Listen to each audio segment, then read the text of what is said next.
हे ईश्वर, मुझे अधिक लेने के लिए नहीं, अधिक देने के योग्य बनाओ। वो कागज रखता है ना किताब रखता है, फिर भी वो सारी दुनिया का हिसाब रखता है। गीता में लिखा है, परिवर्तन संसार का नियम है, जिसे तुम मृत्यु समझते हो वही तो जीवन है। एक क्षण में तुम करोड़ों के स्वामी बन जाते हो और दूसरे ही क्षण तुम दरिद्र हो जाते हो। मेरा तेरा, छोटा बड़ा अपना पराया सब छोड़ दो, फिर सब तुम्हारे हैं और तुम सबके हो। भगवान श्री कृष्ण से कितना कुछ छूटा। पहले माँ छूटी, फिर पिता छूटे। यशोदा माँ और नंद बाबा मिले, फिर वो भी छूटे। संगी साथी छूटे, राधा भी छूटी। गोकुल छूटा, फिर मथुरा भी छूटी। श्री कृष्ण से जीवन भर कुछ न कुछ छूटता ही रहा। अगर नहीं छूटा तो वो था उनका देवत्व, उनकी मुस्कान, उनकी सकारात्मकता। इतना सब होने के बाद भी भगवान श्री कृष्ण दुख के नहीं, उत्सव के प्रतीक हैं।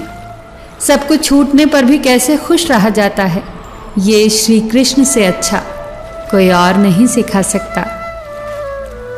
दुख और सुख तो कुदरत के उसूल हैं। हे प्रभु, बस यही प्रार्थना है कि दुख आए तो हिम्मत देना और सुख आए तो नम्रता देना। डाली से अगर फूल टूट जाए तो फिर से लगाया नहीं जा सकता, मगर डाली मजबूत हो तो उस पर नया फूल अवश्य खिल सकता है। इसी तरह जिंदगी में खोए हुए पलों को हम वापस नहीं ला सकते, मगर आने वाले पलों को हम खूबसूरत बना सकते हैं। विपत्तियां कैसे भी हों, कष्टदायक ही होती हैं। अगर आज आप किसी दूसरे की विपत्ति में निस्वार्थ भाव से मदद करते हैं तो निश्चित ही आपकी भी मदद के लिए कोई न कोई अवश्य सामने आएगा। यही प्रकृति का अटल नियम है।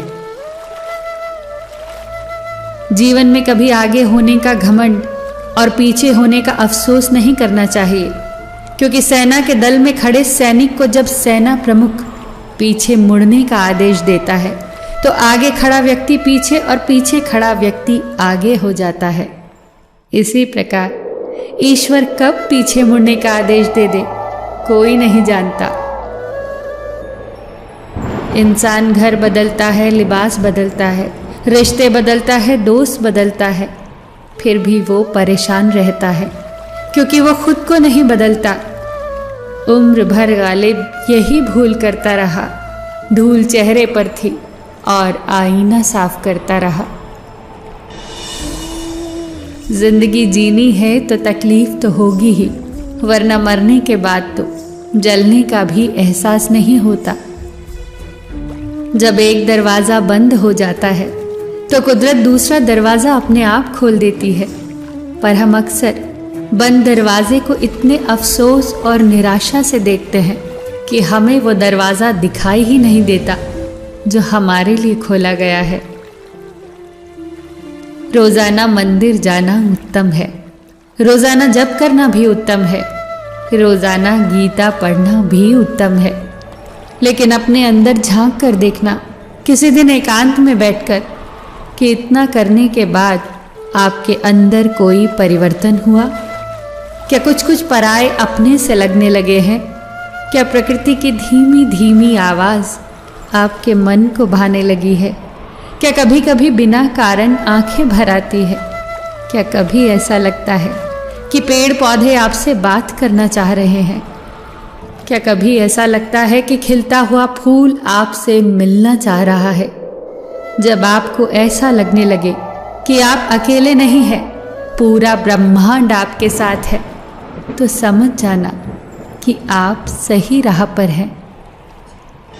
एक पंछी जब घोंसले की नींव रखता है तो कितनी मेहनत से वो तिनका तिनका बटोरता है और घोंसले का निर्माण करता है, अपने बच्चों के लिए सुरक्षित घर का निर्माण करता है। फिर जोर से आंधी आती है और घोंसले का तिनका तिनका बिखर जाता है, परंतु ना वो पक्षी रोता है ना ही विलाप करता है। वो बिना किसी विलंब के अपना घोंसला फिर से बनाता है। हमें सीखना है उस पंछी से कि बिना रुके, बिना थके, बिना हार माने प्रयास कैसे किया जाता है, तब तक जब तक आप सफल न हो जाए। फिर मिलेंगे दोस्तों अगली वीडियो के साथ। तब तक के लिए अपना ख्याल रखना और हमेशा मुस्कुराते रहना।